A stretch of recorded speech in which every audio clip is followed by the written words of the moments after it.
is Sally Achenbach, and I was a Soul Train dancer from 1985 to 1993. So I gotta get up early in the morning, find me love. So I gotta get up. I am from Thousand Oaks, California. I grew up there most of my life. Dance is my first love. I've been dancing as long as I can remember. My father used to blast his jazz music around the house, and I loved it ever since.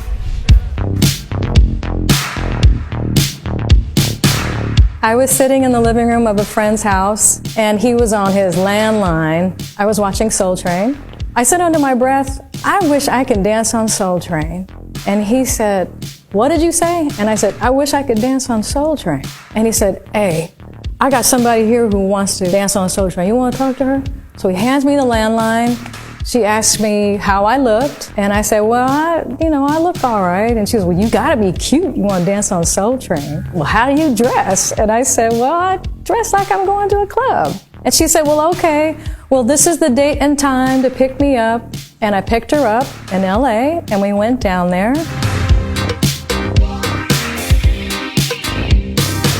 There was hundreds of beautiful people standing outside the gate of the studio, and she told me there was a dance coordinator by the name of Eric Kasim, and he would be picking people to come in first. So naturally, she got in first. I walked in behind her, and they stopped me at the gate, and they said, excuse me, who are you with? And I said, I'm with her. And he asked her, and she nodded her head no. So I was like, okay. And I kept calling her name, and she just kept walking through like I just wasn't there. So I was like, wow, that's messed up. But I decided to just wait outside the gate and make the best of it. And eventually, after a couple hours, Eric came to the gate, and he was telling people to back up, and it slowly opened up to me, and he said, you. I was like, me? He said, yes, you. Hurry up and come on in. I'm following the crowd going into the studio, and I had no idea what to do. There was no direction or anything. I mean, the first artist I saw on stage was New Edition.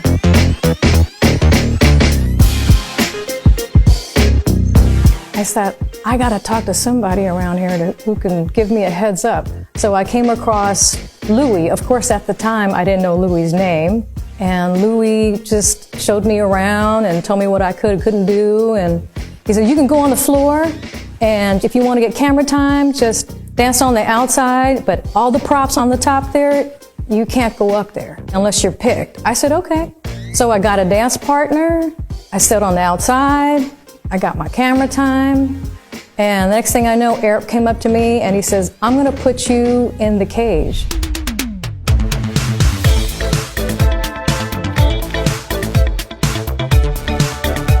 I was so nervous that they stopped the dance number at midpoint, and Eric walked over to me and said, Sally, you look so nervous on the monitor, we have to stop everything and start all over again. I was like, are you serious? He said, you're gonna be fine, don't worry about it. So he coached me along, and once I danced in the cage, then they put me on the side riser, and then they put me on the stage. And I just thought that was the norm, and I just had an incredible time. That's how I got on the show. In the beginning, I really didn't think about a specific style. I just wanted to go and dress what would be presentable before the camera, like I was going to a club. And I was a little more covered up when I first started because I had a few extra pounds. And when I lost those extra pounds, Tony Briggs, a phenomenal fashion designer, had approached me and said he would like me to wear some of his clothing. That's when I started to wear a little bit tighter and shorter mini skirts. I loved the pink outfit with the black fringes off with the matching gloves.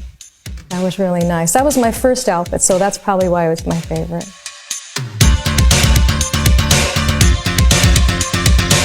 My dance style, I guess, is kind of sexy. That's not the way I really dance. It was for Soul Train. As a matter of fact, on the set of Soul Train, there was no segregation with the people in the entertainment field. A lot of people there were there to support other artists who were performing, PR people, CEOs from record companies, you name it. And even artists approached there that weren't even performing. So if an artist ever approached me a certain way, and I understand I was dancing kind of sexy on Soul Train, but I would always tell them, what you see on stage stays on stage.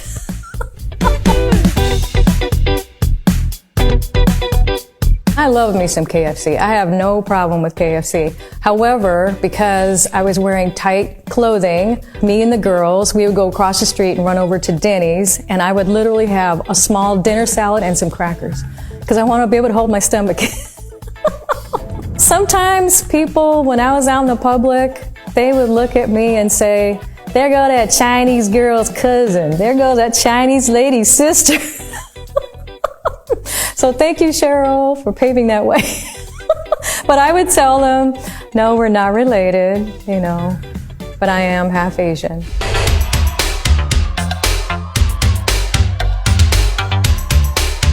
I have several memorable moments. My first was when I got to dance for the Whispers.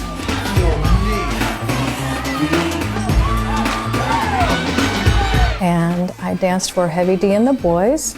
And I got to dance for Stevie Wonder. Well, actually, the whole entire time I was on the show was extremely memorable, extremely unforgettable. When you first start on the show, they give you paperwork and they let you know that you're not going to be paid. And I was okay with that. I was just honored to even be on the show. I did, however, get paid dancing for Stevie Wonder. And that was really nice.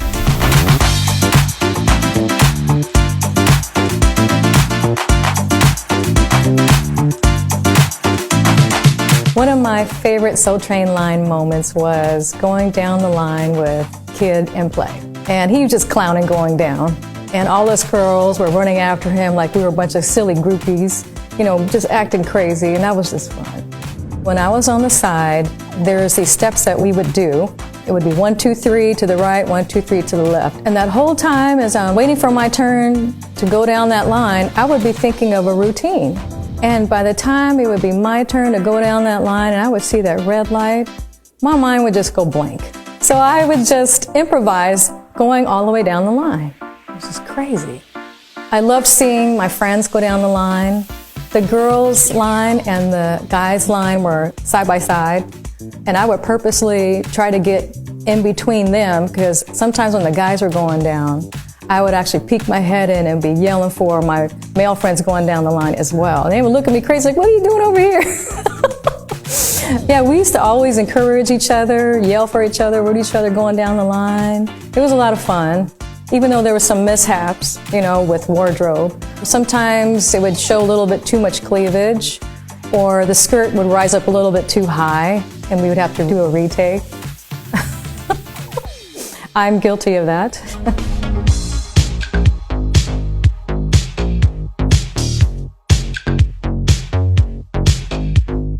The reason why I stopped dancing on Soul Train was I just felt it was just my time to move on. I danced on there for about 8.5 years, and I thought I, did my time. I wasn't trying to pursue anything actually in the entertainment field, but the little perks was kind of nice, if you maybe got some preferential treatment into maybe a party or a backstage at a concert, that sort of thing. In 2017, however, I did dance on the Soul Train cruise for an incredible reggae group by the name of Third World, and that was a lot of fun. Early in the morning. To come into the time that I did with the music that was playing at that time was incredible, because the music was so rich in talent, and I love that people could really sing, people could really play, and the music was just, it was just incredible. I loved being a part of that.